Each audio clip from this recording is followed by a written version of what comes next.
Yo, what's going on, everybody? You're watching Giants Now by Chat Sports. I am your host, Marshall Green. It's my off day today, but I still wanted to get you guys a video about everything surrounding this football team with a focus on the NFL draft. As we know, the draft is over, and we covered it here on the channel. We were live Thursday, we were live Friday, we were live Saturday, and we got you guys a UDFA video on Sunday. And if you enjoyed even a second of our 2024 NFL draft coverage, I want you to hit that thumbs up icon for me right now, and let's dive into it. Mel Kiper Jr., one of the most notable names in the NFL draft process when it comes to scouting, evaluating players, and taking a look at NFL draft classes. He recently put out his draft grades for every single team, and in today's video, we are going to react to that. I put out my official grades on the Giants, all 6 picks that Joe Schoen made on Saturday following the last pick of the NFL draft. I gave him a B. Then I slept on it. And I said, you know what? It should have been a B+.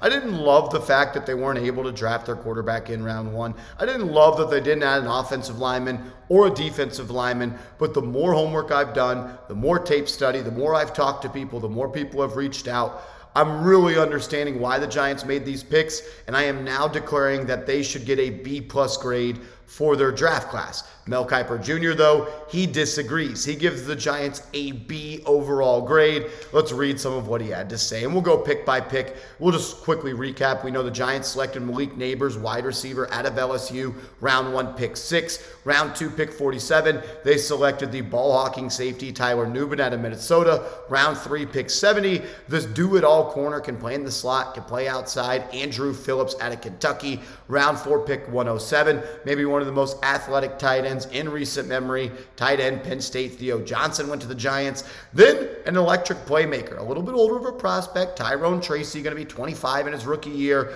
but he was a receiver, now running back. Giants picked him at 166 out of Purdue, and they closed the draft selecting the tackling machine out of UCLA, Darius, Muasau. So they selected 6 players. I give it a B+. Mel Kiper gives it a B. This is what he said. The Giants were on the clock at number 6 overall Thursday night, faced with a fascinating decision. Would they take J.J. McCarthy, or which would have been an admission that they regret the Daniel Jones extension, or would they get a true number 1 wide receiver for Jones like Rome Odunze or Malik Nabers? They could start fresh under center, or they can give Jones another year with the playmaker he has never had.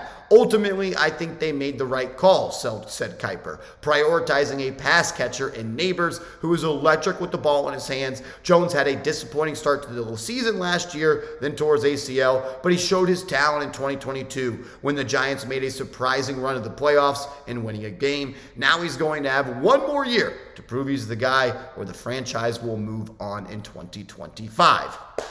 I think it was the right decision for the Giants to not go any further than they did when it comes to the trade offer that they made to the New England Patriots. It is being reported that Joe Schoen made an offer to New England to move up to number 3 that included pick 6, pick 47, and a future first-round pick in 2025.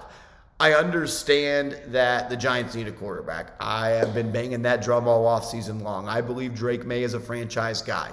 And I would have understood if the Giants did whatever it takes, because that's the motto I've said. You do whatever it takes to get a franchise quarterback when you don't have one. But I also understand why the Giants, they stuck and they picked at 6, and they just chose the best player available in Malik Nabers. I'm a massive fan. In my last mock draft, I had Malik Nabers going to the Giants. He is going to change life for this football team offensively. He can catch it and go. He can take the top off, and he can dominate in the intermediate part of the field and in the middle of the field.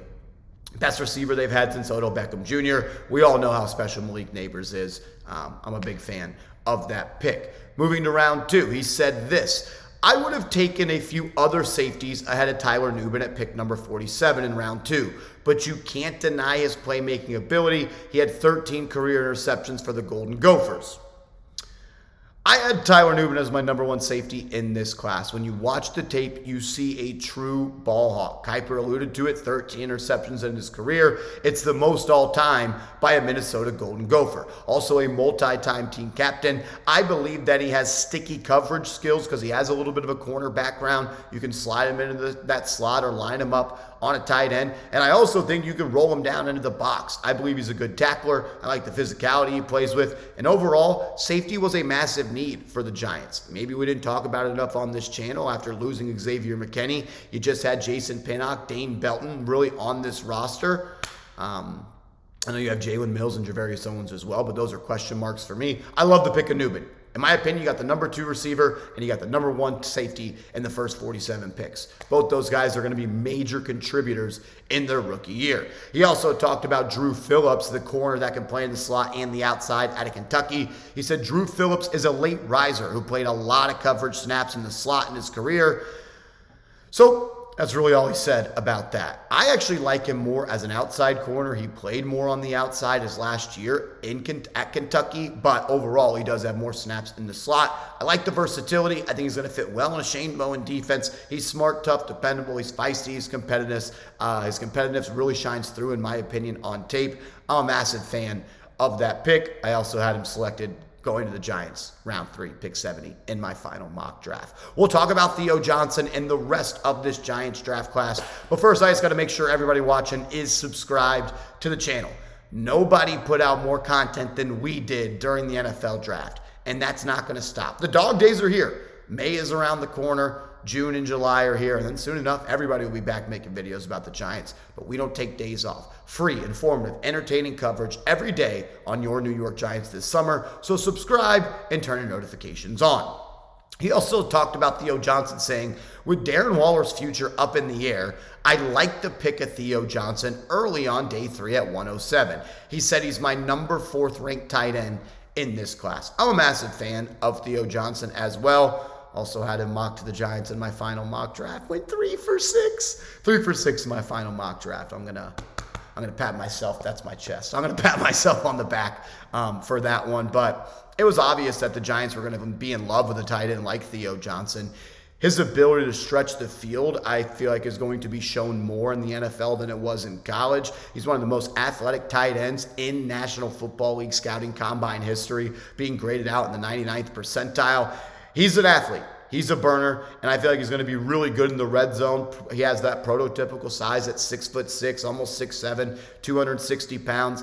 And I think the Giants are going to put him in position to be more successful and more of a playmaker and a receiving threat down the field than he was for the Nittany Lions. I like the pick, especially with the unknown future of Darren Waller. He said, overall, this is a small class, Kiper said about the Giants, but all 4 of the Giants' top selections should have significant roles this season. Nabers might end up being the most targeted player on the team. I'm a big fan of Tyrone Tracy, the running back they selected out of Purdue. I know he's 24 years old. I know he's going to be 25 during his rookie year. But just the athletic playmaking, the skill set, the versatility, having that wide receiver background, now switching to running back. One of the most electric runners in college football last year. His explosive run rate ranks as like the 97th percentile since 2018. The yards created after contact for him last year, really the do-it-all-yourself yards, were second to none in college football. Older prospect, I get it. But an athletic playmaker added to an offense that can catch the ball out of the backfield. I think an underrated pass blocker as well. I'm expecting Tracy to really provide some juice to this offense in his rookie season. And the last pick, Darius Muasau, the linebacker out of UCLA. I know a lot of people aren't in love with that pick, probably because the athletic testing profile ran a 4.7 40, a little bit undersized. But when you put on the tape, my eyes tell me he's a damn good football player. And you can just see that. He roams from sideline to sideline. He likes to get downhill. He had like 13 career sacks in his time with UCLA and Hawaii before transferring to become a Bruin. Led the team in tackles almost every year. He was a 4-time all-conference selection. Just a football player, and a good one at that. And maybe linebacker's not the biggest position in need for the Giants, but you get a guy that's going to help on special teams immediately and has a future to become maybe a contributor at that off-ball linebacker spot. Stops the run really, really well. In the last couple of years, the Giants haven't done all of that. So Kiper gives the class a B. I'm giving it a B+. I want to hear from you. What is your overall grade for the 2024 draft class for the New York Giants? I want to hear from you down in the comment section. And that'll be it for today's video. So I just want to say thank you and I appreciate you. And if you haven't yet, hit that thumbs up icon and subscribe to the channel.